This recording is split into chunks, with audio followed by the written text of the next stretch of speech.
Finally તો ગિરનાર જેટલા દાદરા ચડીને પહોંચી ગયો છું છેલ્લા માળે.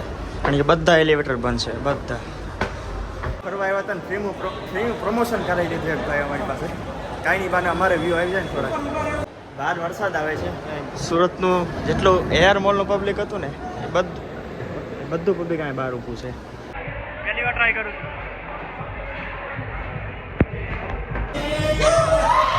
ઓડિયન્સ ખુશ થાય છે ઘણી બધી.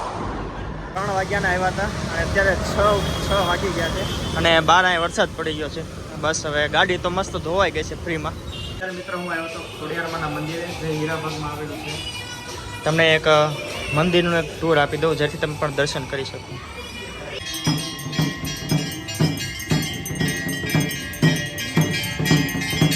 કોણ જાણે આ લોકોને એટલી બધી શું મજા આવી છે. બીજી વાર બોલિંગ કરવા આવ્યા છે. રાતના 9:30 થયા છે અને મને એઆર મોડમાં બોલાવ્યો છે. હવે ઉપર જઈને જોઈ પાછી બોલિંગ કરવાની છે કે નહીં. ભાઈ અત્યારે રાતના સમથિંગ 12 જેવું થવા આવ્યું છે. અત્યારે ઘરે આવ્યો છું અને બસ બોલિંગ કરવાની બહુ મજા આવી.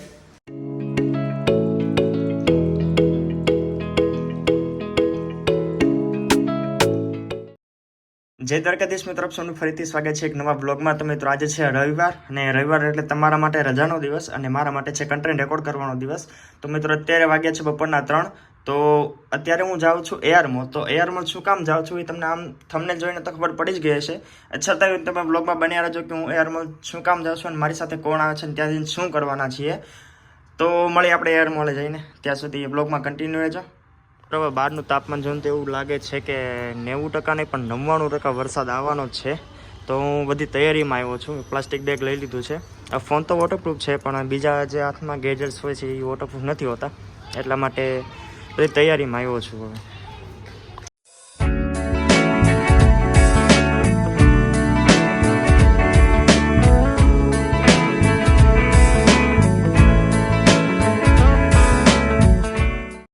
પહોંચી ગયો છું એઆર મોલ અને જાય છે અંદર કારણ કે મારા મિત્રો બધા અંદર પહોંચી ગયા છે.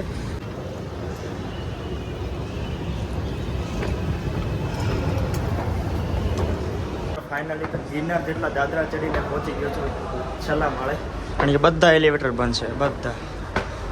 અત્યારે મારી સાથે છે વિપુલ, એના મિત્ર વિવેક અને બીજા બધા એના મિત્રો આવ્યા છે સાથે. અને અત્યારે અમે ક્યાં આવ્યા છીએ તમને દેખાડું થોડી વારમાં. 1.5 કલાકનું વેઇટિંગ બતાવે છે એટલે અમે જ આવી છીએ નીચે ગ્રાઉન્ડ ફ્લોરમાં. બંધ કરી દો. 3 વાગે તો કાગડા પડે, કાગડા કોઈ દેખાતું નથી. અમારે 4-5 સિવાય. પછી કેડીએમ પરફ્યુમ ટ્રાય કરવા માટે જોઈએ બ્લોગ લેવાના છે કે નથી લેવાના. ફ્રી પ્રમોશન કરી દેવી આપણે અંદર. તો અંદર એન્ટ્રી થતાં જ તમને પહેલાં તો સુગંધ આવશે સારી એવી. ત્યારબાદ હવે અહીંયા અલગ અલગ વેરાયટીના પરફ્યુમ છે. તો ભાઈ ક્યાંથી શરૂઆત થાય છે તમારે અહીંયા પરફ્યુમની? પરફ્યુમમાં તો તમારે જોઈએ એ ટાઈપનું મળી જાય આપણી પાસે.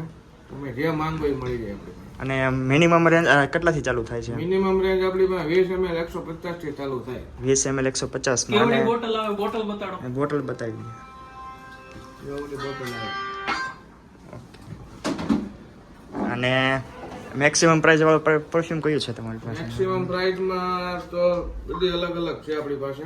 આ યાર આ 100 ml માં આ પરફ્યુમ છે જે વિરાટ કોહલી વાપરે. તો વિરાટ કોહલી વાળો પરફ્યુમ છે એમ ને? બરાબર. અને ભાઈ શું કહેવાય કે તમારી પાસે એવા લોંગ લાસ્ટિંગ વાળા કેટલો ટાઈમ સુધી ટકી શકે એવા પરફ્યુમ છે? કપડું ધોવાઈ જાય તો સ્મેલ થાય ને એ ટાઈપની વસ્તુ છે આપણી પાસે. બરાબર. અને ભાઈ આ ભાઈ ગેરંટી આપે છે કે 24 કલાક સુધી પરફ્યુમ ન રહે તો પૈસા પાછા એવી ગેરંટી આપે છે. બેફિકર 24 કલાક. અને એકવાર કપડાં વોશિંગ થઈ જાય તો એ પરફ્યુમની સ્મેલ તો રહેશે જ. એ ભાઈ ગેરંટી આપે છે. આરામથી રહેશે. 24 કલાક તો મિનિમમ રહેશે ને. તમારી પાસે જો ઓફિશિયલ અને શું કહેવાય તમે ઓફિસમાં કામ કરતા હોય કે બહારની સાઈડ કામ કરતા હોય તો 2 ટાઈપના પરફ્યુમ ભાઈ પાસે છે. તો એ ટાઈપના તમને પરફ્યુમ દેખાડશે ભાઈ કે તમારે કયા પરફ્યુમ લેવા છે એમ. ને એડ્રેસ છે ભાઈ એઆર મોલમાં. એઆર મોલમાં આપણે ગ્રાઉન્ડ ફ્લોર ઉપર છે ને શોપ નંબર G22 ભાઈ અહીંયા છે. આ પોસ્ટ કરીને તમે જોઈ લેજો. બરાબર.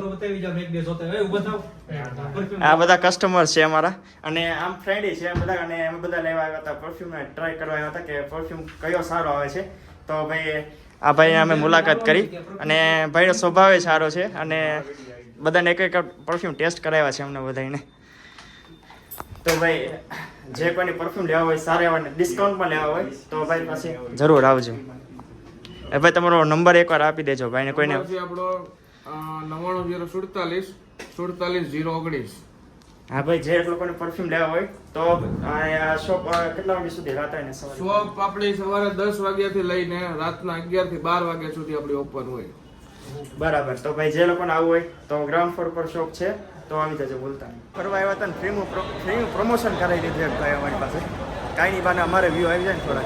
તો ભાઈ અંદર બહાર આવતા જ તે વરસાદ ચાલુ થઈ ગયો છે ફૂલ, અને બસ હવે વરસાદમાં કોઈ નુકસાન કાંઈ ન થાય તો સારું.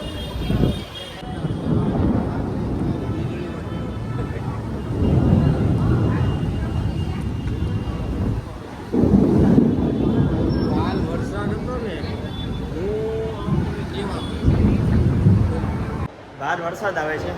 સુરતનું જેટલું એર મોલનું પબ્લિક હતું ને એ બધું પબ્લિક અહીં બહાર ઊભું છે. અમારા મિત્રો બધા સામે ઊભા છે અને હું એકલો અહીં બ્લોગિંગ કરું છું અંધારામાં. પહેલી વાર ટ્રાય કરું છું.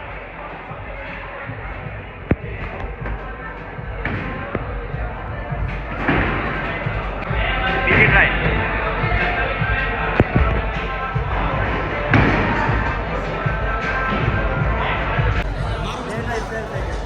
હવે આ ભાઈ ટ્રાય કરે છે.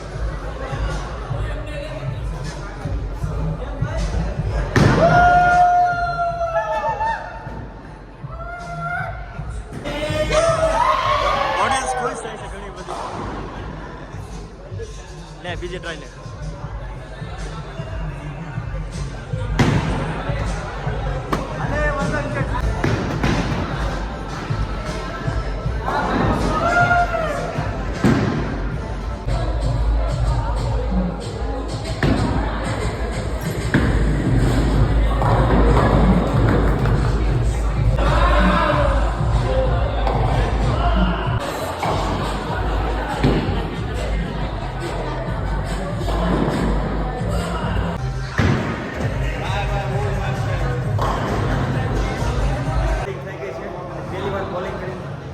ખરેખર બહુ મજા આવી.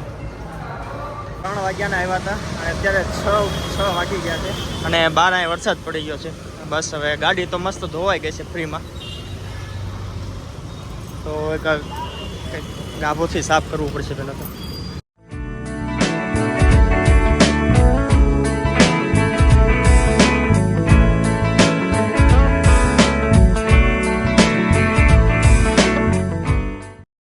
મિત્રો હું આવ્યો હતો ખોડિયારમાંના મંદિરે, જે હીરાબાગમાં આવેલું છે. તમને એક મંદિરનું એક ટૂર આપી દઉં જેથી તમે પણ દર્શન કરી શકો.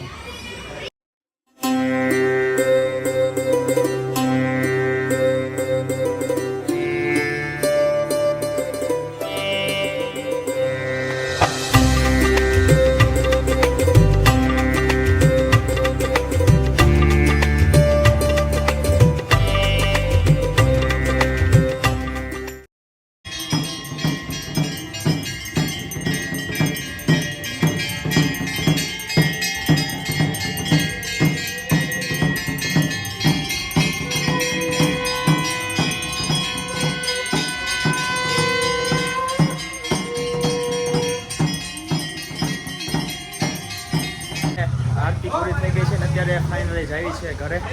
આ રસ્તામાં પણ કંઈક થાય છે તો તમને દેખાડીશ. આ બધા ઊભા છે આગળ, તમને દેખાડું. કોણ જાણે આ લોકોને એટલી બધી શું મજા આવી છે. બીજી વાર બોલિંગ કરવા આવ્યા છે. રાતના 9:30 થયા છે અને મને એઆર મોડમાં બોલાવ્યો છે. હવે ઉપર જઈને જોઈ પાછી બોલિંગ કરવાની છે કે નહીં. હવે આવી લીક અમારી ઓફિસમાં લાવવાની જરૂર છે. આની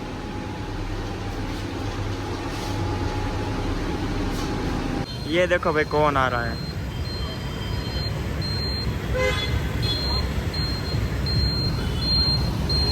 અત્યારે અમારી સાથે આવ્યા છે ચિરાગભાઈ, અભય અને એના બધા મિત્રો છે, અને હેતભાઈ આગળ જાય છે. તો બધા બોલિંગ કરવા જાય છે ઉપર જઈને.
અને અત્યારે વાગ્યા છે રાતના 11:30. ભાઈ અત્યારે રાતના સમથિંગ 12 જેવું થવા આવ્યું છે. અત્યારે ઘરે આવ્યો છું અને બસ બોલિંગ કરવાની બહુ મજા આવી. મારું તો ફર્સ્ટ ટાઈમ હતું, ખરેખર બહુ મજા આવી હતી. તો મળી આપણે ડેસ્કમાં આ બ્લોગને અહીં જ એન્ડ કરું છું. અને તમને જો કદાચ બ્લોગ સારો લાગ્યો હોય તો વિડીયોને લાઈક શેર અને સબસ્ક્રાઈબ કરવાનું ભૂલતા નહીં. મળીએ નેક્સ્ટ બ્લોગમાં. ત્યાં સુધી જય દ્વારકાધીશ.